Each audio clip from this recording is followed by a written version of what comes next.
2, 3. Muy buenas tardes, estimados participantes. Sean bienvenidos a esta primera clase de la asignatura Informática 1. Me vuelvo a presentar con ustedes. Mi nombre es Francisco Zambrano, soy licenciado en Educación, mención Informática, especialista en Planificación Educacional y magíster en Gerencia Educativa.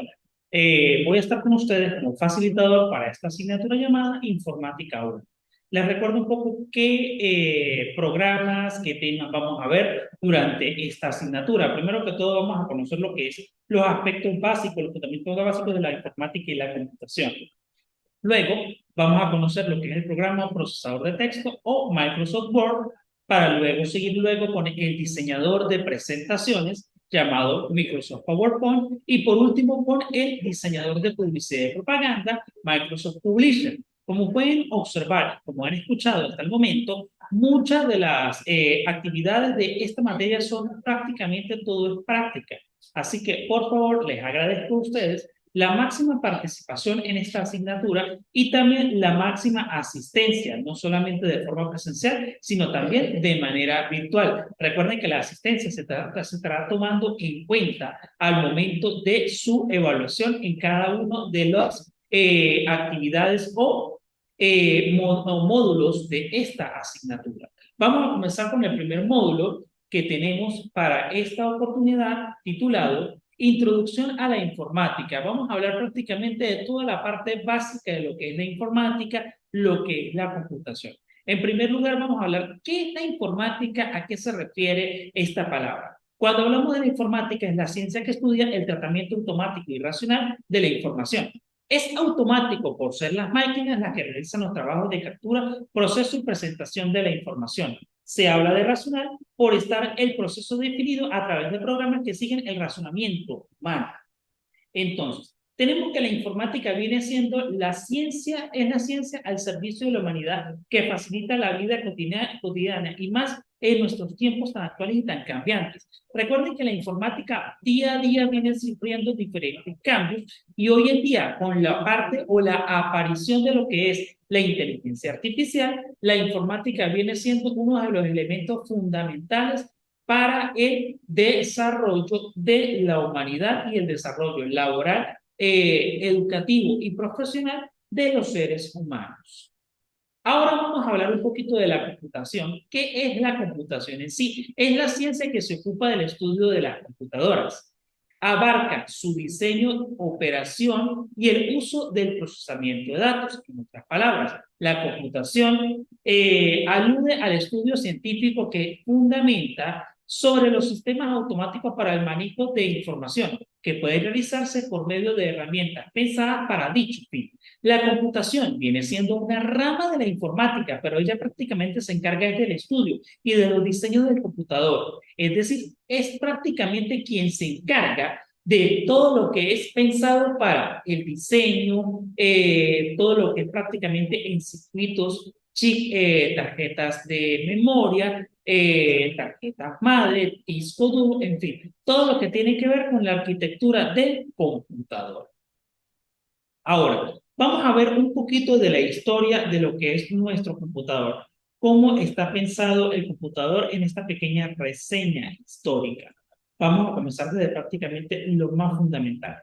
Tenemos primero que las primeras computadoras, incluidas el ENIAC, Electronic Numerical Integer and Computer, me disculpan un poquito este inglés machucado, que les voy a hablar durante toda esta materia.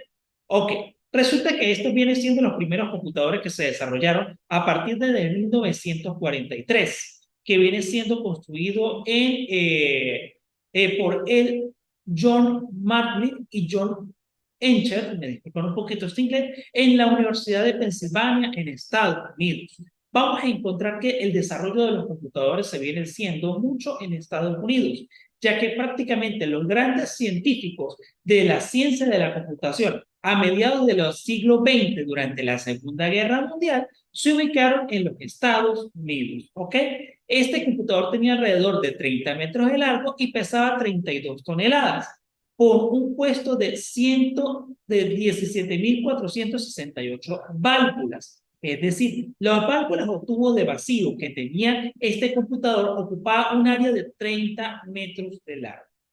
El calor de esas válvulas de vacío elevaba las temperaturas hasta 50 grados centígrados. Por lo tanto, la ubicación de estos equipos deberían ser en cuartos que deben estar bastante ventilados, habitaciones que abarcaban más de 30 metros y que tenían ventanales grandes para que pudiera circular el aire. Cuando entró el ENIAC, cuando se terminó la guerra, o decir, la Segunda Guerra Mundial, en 1946, este computador pues prácticamente pasó a segundo plano, pasó a segunda fase, e incluso se hicieron otras investigaciones dentro del área de la informática y aparecieron otros equipos u otros computadores. Ahora, hablando en estos términos, durante la Segunda Guerra Mundial se hicieron grandes avances en la parte de la computación, pero estos avances se dieron a conocer luego de haber finalizado dicho conflicto bélico, como lo fue en 1945, cuando Elian y Ken comenzaron a trabajar con el ENIAC y comenzaron con su sucesor, que viene siendo el EDUBAC, Electronic Discrete Balayage Automatic Computer, y el EKIN a inicios del diseño de Mark II. Vienen siendo computadores que prácticamente se desarrollaron después de 1945. Tenemos que en 1951 está considerado por ser el primer computador llamado SALI que se aplicó a la comercialización, ya que estamos hablando de un computador que prácticamente fue comercial y que varias universidades en los Estados Unidos y a nivel internacional quisieron adquirirlo. En 1952, el UNIVAC se utilizó para realizar el encuentro de votos de las elecciones presidenciales de Estados Unidos. Es decir, este computador fue la primera vez que una elección presidencial en los Estados Unidos fue utilizado un computador para el conteo de votos. Se conoció tan solo en 45 minutos después de cerrados los colegios electorales quién fue el ganador en estas elecciones. En 1952 entra en funcionamiento la primera llamada Isaac Machi, diseñada por John Van Neumann, y se incorporó notables mejoras con respecto a sus predecesores. En 1962, Joseph Rosen creó el primer juego para computadoras llamado Space War, aquel juego pues prácticamente de guerra espacial, como se llamaría en español. Prácticamente fue a partir de este año de 1962 que la programación comenzó a circular con la creación de juegos y de allí en adelante este término programación se vino comenzando a desarrollar mucho más. Ahora, antes de un poquito de seguir hablando de los computadores, seguir avanzando con la generación de computadores, vamos a hablar de los instrumentos de cálculo. Vamos a hablar primero del ábaco, que viene siendo uno de los primeros instrumentos de cálculo que se desarrollaron hace más de 5.000 años por los pueblos ancestrales en China y en Egipto, que eran donde los usaban para sumar, restar, multiplicar e incluso dividir. Y como puede observarse, también se utilizó durante la Edad Media o durante el Renacimiento, como lo fue en 1617, cuando se conoce el ábaco de radiológico, cuya función era calcular productos y cocientes. Ahora tenemos el algoritmo. El algoritmo fue desarrollado por John Napier, quien lo publicó las primeras tablas de logaritmos, sentándose la base para el desarrollo de las reglas, deslizándose en 5 años más tarde. Se hace posible que se transforme en multiplicaciones en una suma, una división en una resta, una potencia en un producto y una raíz en una división. Todo esto gracias a los logaritmos. En análisis matemático, el logaritmo en base b con un número real positivo n es el exponente de x de b para obtener n, es decir, n viene siendo el número real positivo, el cual se va a desarrollar positivamente debido a los logaritmos. Esto prácticamente viene siendo una regla matemática. La máquina de Pascal. La máquina de Pascal, la pascalina, fue desarrollada por el físico y matemático francés llamado Blaise Pascal. Este señor vivió entre 1623 y 1662. ¿Pero en qué año desarrolló la pascalina? La desarrolló en 1642. Este viene siendo prácticamente una máquina aritmética que permitía que era sumar, restar, multiplicar y dividir de una manera ya más automática y mecánica. Ahora tenemos la máquina calculadora de Hart. Esta máquina calculadora de CAD fue diseñada en 1779. Ya estamos diciendo que viene siendo una máquina un poco más avanzada. Vamos a hablar ya aquí de lo que es el siglo XVIII. Ya en este siglo XVIII, al incluir ya esta máquina, estaba comenzándose un poco más lo que era ya la revolución industrial. Ahora vamos a hablar de la máquina tabuladora de Polaroid. Esta máquina tabuladora de Polaroid pues, prácticamente ya entra en el ciclo de lo que era la revolución industrial. Esta máquina pues fue conocida por el creador como el primer prototipo de computador moderno, como el padre de la informática, es decir, Hernán Hollerith viene siendo este señor, este padre de la informática, que en 1860 en la ciudad de Nueva York dio a conocer esta máquina. Pero fue hasta 1879 que fue graduado en estadística y comenzó a trabajar con el censo de los Estados Unidos. En el censo de 1880, pues el análisis prácticamente se demoraba 7 años. Y recuerden que un censo dura 10 años. Es decir, este cálculo iba a ser solamente para 3 años. Pero resulta que con la máquina de Hollerith, este tiempo fue mucho más rápido. En 1890, el gobierno de los Estados Unidos eligió la máquina tabuladora de Hollerith para elaborar el censo. Con este método, el resultado del recuento y análisis censado fue más de 62 millones de habitantes en los Estados Unidos. ¿Y en qué tiempo se dio ese cálculo? Solamente en 6 semanas. Imagínense ese tiempo. De 7 años a 6 semanas, pues prácticamente es un tiempo bastante razonable para lo que es un censo para una población de más de 62 millones de habitantes de Estados Unidos en el siglo XIX. Ahora sí, de aquí en adelante, después de haber entrado al siglo XX, vamos a empezar con la primera generación de computadores. ¿Quiénes entran en esta primera generación? Los computadores que vienen desde el año de 1938 a 1958.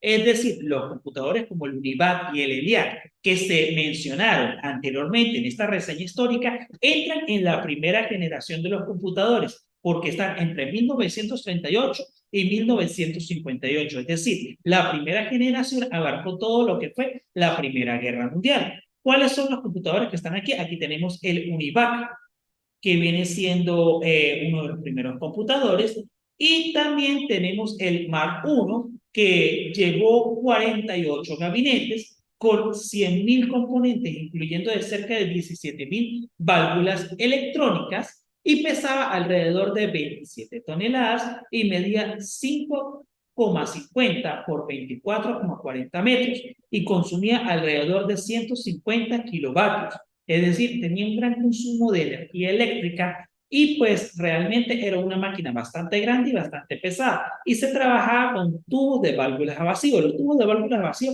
eran más grandes que esto y ocupaban habitaciones prácticamente de más de 40 o 30 metros de grande para que pudiera dar una gran ventilación y evitar pues, prácticamente el recalentamiento de estas máquinas. Podemos observar aquí una imagen del UNIVAC y una imagen del Mark I. Gran diferencia entre ambas máquinas.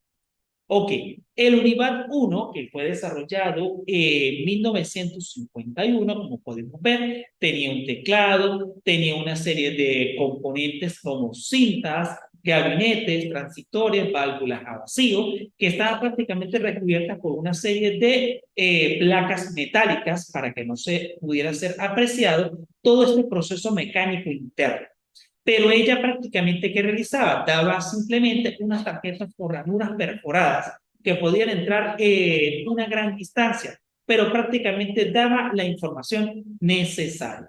Tenemos que el primer computador comercial fue de gran escala, como fue el UNIVAC, el Universal Automatic Computer americano, en 1951, programado para alrededor de 60 llaves y conectado por cables y paneles. La entrada y la salida de información se realizaba por cinta metálica de una media pulgada de ancho y 40 metros de largo. En un total se vendieron 46 unidades del UNIVAC o módulo 1, perdón. Ahora, vamos con la segunda generación de computadores. La segunda generación de computadores comienza desde 1958 hasta 1963. fue realmente muy poco el tiempo en el cual estuvo esta segunda generación. Prácticamente en esta segunda generación se desarrolló la programación. Se desarrollaron los lenguajes de programación como COBOL y Fortran, que vienen siendo los primeros que permitieron el diseño de videojuegos y el diseño de grandes herramientas informáticas. La principal característica de esta generación es el uso de transistores para procesar información. Los transistores eran más rápidos y pequeños y eran más confiables que las válvulas de vacío. Aquí ya se cambia. Las válvulas de vacío pasan a ser ya bastante desechadas, ya pasan a ser algo obsoletas y se comienzan a utilizar los transistores.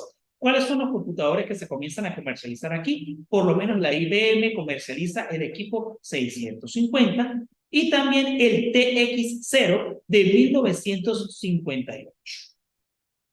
La tercera generación, esta tercera generación de computadores, se comienza a utilizar los circuitos integrados, lo que permite abarcar costos al tiempo que se aumenta la capacidad de procesamiento y se reduce el tamaño de las máquinas. Se desarrollaron los circuitos integrados, las pastillas de silicio, que se colocan miles de componentes eléctricos en miniatura, como es en este caso, por ejemplo, la integración de la miniatura o prácticamente los circuitos integrados. Aquí se desarrolló el primer mini computador comercial que surgió en 1965, que fue el PDP-5, lanzado en American Digital Equipment Corporation, es decir, Corporación de Equipos Digitales. Dependiendo de su configuración y sus accesorios, podía ser adquirido por un precio de $18,000. Es decir, si hoy en día nosotros conocemos que podemos conseguir equipos de aproximadamente entre $400 hasta $1,000, imagínense pagar ese precio de $18,000 por un equipo entre 1964 y 1970. Recuerden, ya esta época pues eran los computadores más para empresas, era para universidades y eran relativamente costosos. Ahora vamos a la cuarta generación de computadores, ya que serían los computadores más comerciales y más económicos. Esta cuarta generación va desde 1971 hasta 1983, donde surgió el transcurso del uso de la tecnología de circuitos LSI, Large Scale Integration, y el LVSI, Very Large Scale Integration. En este periodo surgió también el procesamiento distribuido, el disco óptico y la gran difusión de microcomputadores. Pasó a ser utilizado el procesador de texto, los cálculos y auxilios, etc. Se caracteriza por la integración de los computadores electrónicos, o es decir, los componentes electrónicos que proporcionan la atención del microprocesador, es decir, un único circuito integrado en el cual se reúnen los elementos básicos de las máquinas. ¿Qué quiere decir? Que prácticamente en esta cuarta generación aparece lo que hoy conocemos como los microprocesadores o el CPU o la tarjeta o prácticamente lo que es la unidad central de procesamiento. Ese pequeño chico, esa pequeña tarjeta de este tamaño empezó a aparecer a partir de la cuarta generación de computadores y es aquí donde aparece la computadora muy famosa llamada Lisa, que fue prácticamente el primer lanzamiento comercial de la empresa Apple, una de las empresas más famosas y más poderosas del mundo en la actualidad. Estos vienen siendo algunos de los equipos que surgieron en esta generación, como lo fue el 286 en 1982, el EI de 382 en 1985, el EI 486 DX en 1989. Ok. Continuamos ahora con la quinta generación. Es aquí donde viene ya un poquito la difusión, porque se dice que la quinta generación finalizó, de que estamos en una sexta generación de computadores, pero hasta el momento pues no se ha dicho, los expertos en computación no han dicho si realmente estamos en una sexta generación de computadores. Para mí estamos en una quinta generación de computadores. ¿Cuándo comenzó esta quinta generación? Aproximadamente desde los años 80 hasta la actualidad. Se dice que aquí surgieron los computadores personales, los computadores PC, como son los computadores como las laptops o los computadores de escritorio que tenemos en nuestro hogar. Aparecieron también lo que son las aplicaciones de mayor capacidad, los almacenamientos de datos, los sistemas operativos, los sistemas especiales, sistemas multimedia, combinación de textos, gráficos, imágenes y sonidos. Y también la tecnología VLSI está siendo incluida o está siendo sustituida por la ULSI, Ultra Large Escalation Integral. Y el concepto de procesamiento está yendo hacia los procesos paralelos, o se ejecutan mucho más las operaciones simultáneamente por las máquinas. Es decir, hay grandes procesamientos de texto, hay grandes procesamientos de datos y gran velocidad. E inclusive la aparición de la Internet, la inteligencia artificial, puede ser de repente de una nueva generación, pero los expertos en la parte de informática aún no han dicho si estamos en una nueva generación de computadores. ¿Cuáles son los grandes avances de esta generación? Por lo menos nace Pentium en 1993, en el 97 aparece Pentium 2, en el 99 Pentium 3, Pentium 4 en el 2001 y aparece el procesador AMD i3, i5 y el i7. Ahora tenemos la clasificación de los computadores. Recuerden que Sartor hablaba de los mini computadores y los microcomputadores. Vamos a conocer qué son. Tenemos primero que son los supercomputadores, que es el tipo de computador más potente y más rápido que existe hasta el momento. Están diseñados para procesar grandes cantidades de información. Estos grandes computadores los tienen por lo menos la NASA, los grandes gobiernos de los países en el mundo, las grandes universidades o las grandes empresas. Tienen un costo aproximadamente de más de 30 millones de dólares. Los macrocomputadores, también conocidos como mainframe, son grandes, rápidos y de costos bastante elevados, capaces de controlar cientos de usuarios simultáneamente. Son aquellos que pueden trabajar un mismo computador, varios usuarios, con diferentes teclados y diferentes pantallas. Estos son los mainframe o los macrocomputadores. Las minicomputadoras son aquellas que surgieron a partir de 1960, son las versiones más pequeñas de los mainframe, orientadas a tareas específicas que no necesitan todos periféricos como los mainframe. En este caso, pues los minicomputadores son computadores que pueden utilizarse por varias personas, pero no necesariamente tienen todos los periféricos. Ahora vamos a hablar un poquito de las microcomputadoras. Son computadores personales o PC que tuvieron su origen en la creación de las microcomputadoras, es decir, una computadora con chip o una computadora personal, un circuito integrado independiente. Son computadoras para el uso personal y relativamente baratas. Actualmente se encuentran en oficinas, escuelas y hogares. Prácticamente estas computadoras surgieron a partir de la cuarta generación desde los años 70 o los años 80 en adelante. Y pues hoy en día tenemos los microcomputadores prácticamente en todas partes. Muy bien. Vamos ahora a hablar un poco en sí de cómo están divididos el computador y cuáles son los componentes que tiene el computador. El computador tiene sí dos componentes, el hardware y el software. Cuando hablamos del hardware son todos los elementos físicos que tiene un computador. El teclado, mouse, monitor, pantalla, todo lo físico, todo lo que podemos ver y tocar. El software se refiere a todas las aplicaciones y programas que posee un computador, pero no solamente un hardware y un software lo posee un computador, porque también lo que son los dispositivos electrónicos, como son los celulares, ellos poseen su hardware, que es toda la parte física, y su software, que viene siendo su parte interna, su sistema operativo, e inclusive las demás aplicaciones que posee el teléfono o el computador. E inclusive en este rango también pueden entrar las tablets, o cualquier otro dispositivo que tenga un microprocesador, se puede corresponder que tenga un hardware y un software, porque al tener un microprocesador que viene siendo la pastilla o el CPU, ese viene siendo prácticamente el verdadero cerebro de aquel dispositivo electrónico. Recuerden que el hardware es la parte física, tanto interna como externa del computador o de cualquier dispositivo electrónico. Y el software son todos los programas o aplicaciones que posee dicho dispositivo. Ahora, recordemos que también todo dispositivo tiene también unos periféricos de entrada y periféricos de salida. Pero también hay periféricos que permiten entrada y salida. Estos periféricos se le van a conocer como dispositivos mixtos. ¿Por qué dispositivos mixtos permiten la entrada y salida de información?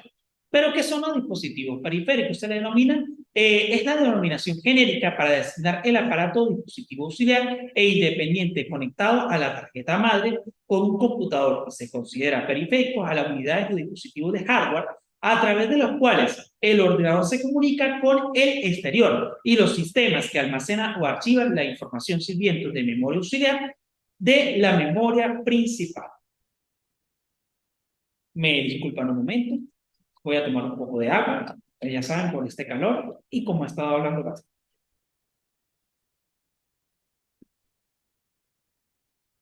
Muy bien. Vamos a dar continuidad. Tenemos ahora que los periféricos se dividen en entrada, salida y en los periféricos mixtos. Hacia el lado, en su caso puede ser el lado izquierdo o el derecho.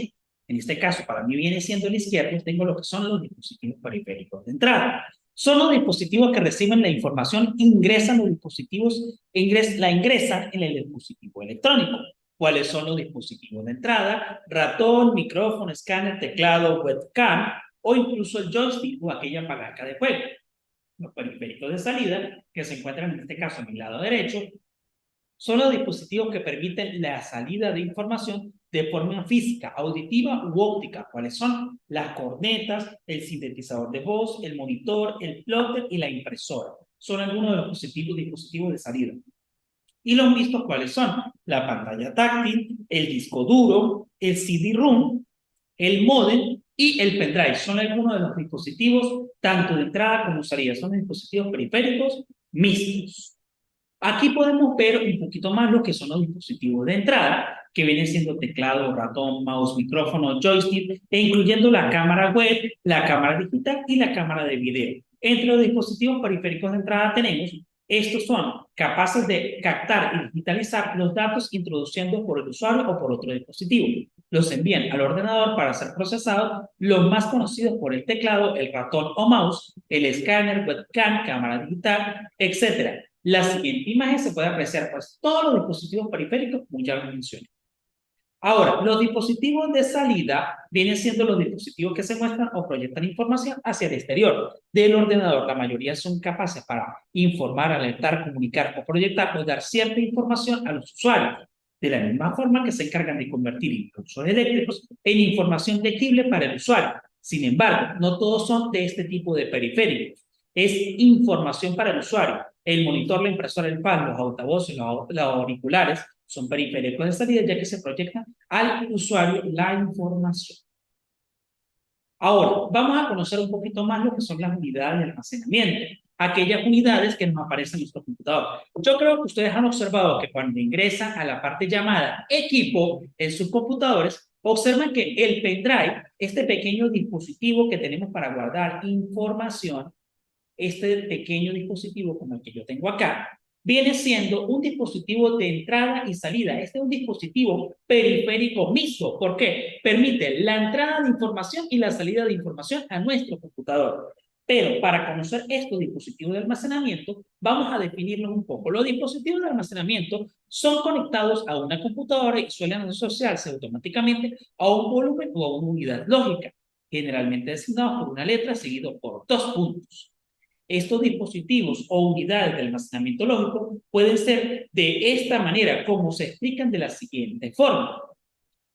Tenemos aquí que viene siendo el A, que era y se empleaba mayormente para la primera unidad de disquete. Usualmente para la segunda unidad de disquete era la B. Lamentablemente, pues, quería traerles un disquete para mostrarlo, pero en la segunda unidad o el segundo módulo les traeré un ejemplo de disquete para que ustedes puedan recordar aquellos que no llegaron a conocer el disquete y observen cómo era este disquete.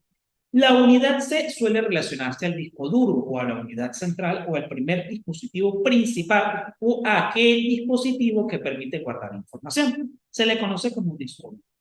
De la unidad E, de la unidad D, F, G, allí en adelante, se utiliza para la unidad de CD, DVD, Blu-ray e incluso para las cámaras digitales, para los pendrive, memorias flash, en fin. Es prácticamente ordenado de esta forma. Y aquí tenemos un ejemplo más claro de cómo se ordenan en lo que es el equipo o mi PC, como se nombraba en sistemas operativos anteriores de Windows. Observen que tenemos el disque en la unidad A, el disco duro en la unidad C, pero puede tener una partición en la unidad D.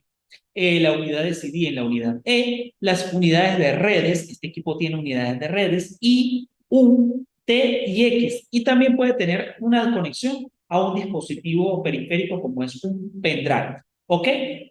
Ahora, vamos a hablar un poquito de la unidad central de procesamiento. El chip, recuerden que les mencionaba un chip pequeñito, menos, esa viene siendo la unidad central de procesamiento. Es el verdadero cerebro de la computadora. Su misión consiste en controlar y coordinar o realizar todas las operaciones del sistema. Para ello, extrae una a una las instrucciones del programa y se realiza alojado en la memoria central. Las analiza y emite órdenes necesarias para su completa realización. Físicamente está formado por circuitos de naturaleza eléctrica como una microcomputadora y se encuentra integrado en una pastilla o chip denominado microprocesador. Recuerden, el CPU o la unidad central de procesamiento es aquel chip pequeño, no es aquella torre o aquel dispositivo grande de las computadoras de escritorio. ¿Cómo se llama este equipo o este periférico? Se le conoce como torre o case a esa caja negra. Pero cuando le digan CPU, ya saben que viene siendo el chip o aquella tarjeta pequeña. La unidad central de procesamiento está compuesta por dos unidades, la unidad de control y la unidad aritmético-lógica. Vamos a conocer qué es la unidad de control. Dentro de la CPU o unidad central de procesamiento, la información pasa por la memoria principal, luego a la unidad de control y se codifica instrucciones en comandos. Después pasa a la unidad aritmético-lógica, que se ejecutan los comandos, y después pasa a la unidad de control para que se almacene en la memoria principal. ¿Ok? ¿Cómo viene este proceso de la unidad central del procesamiento? De esta manera. Observemos el ejemplo. Por ejemplo, yo necesito introducir información. Al momento de introducir información al computador va a ir a la memoria principal. Como primer paso, esta información que se introduce en la memoria principal pasa a la unidad de control donde se codifican las instrucciones en comandos. Luego va a pasar a la unidad aritmético-lógica donde se van a ejecutar comandos. Y para que esa información sea mostrada, se hace el proceso al revés. De la unidad aritmético-lógica pasa a la unidad de control. Luego a la memoria principal, donde se almacenará el resultado en la memoria para poderse mostrar en el computador o en el dispositivo que se está guardando. Este es un proceso prácticamente como se muestra en esta imagen, que me va a permitir todo el guardado de información e incluso el obtener la información, de codificar, ejecutar comandos y almacenar dicha información. Tanto en la unidad de control como en la unidad aritmético-lógica hacen ese proceso en la unidad central de procesamiento en conjunto con la memoria principal. Ok, tenemos que la unidad de control es el centro nervioso de la computadora, ya que desde allí se controla y se gobierna todas las operaciones. ¿Cuáles son las funciones que tiene? Obtener una información de la memoria principal, examinarla y codificarla. Ahora, vamos a trabajar con lo que es la unidad aritmético-lógica. Ella es la que permite realizar todas las operaciones de tipo aritmético, suma, resta, multiplicación y división, y las de tipo lógica como son las comparaciones, es decir, aquellas comparaciones lógicas. Bueno, mis estimados estudiantes, no me queda más nada que decirles sino simplemente que revisen toda esta información que les estoy dejando por aquí, más las guías de instrucción que ustedes tienen en el aula virtual. Recuerden que para la primera evaluación voy a tomar en cuenta la asistencia. Lamentablemente, pues nadie vi hoy conectado el día de hoy y tampoco asistiendo a clases presenciales. Por favor, les agradezco que en el segundo encuentro conéctense o si pueden acercarse a nuestra institución IEXI, con mucho gusto les atenderé. Por cualquier duda o cualquier inconveniente, estoy a la orden por el chat interno de la institución, del aula virtual, y en los próximos días se estará publicando la actividad evaluativa de esta primera unidad. No me queda más nada que decir, despedirme de ustedes. Hasta luego, que tengan una feliz tarde. Nos vemos en el próximo encuentro.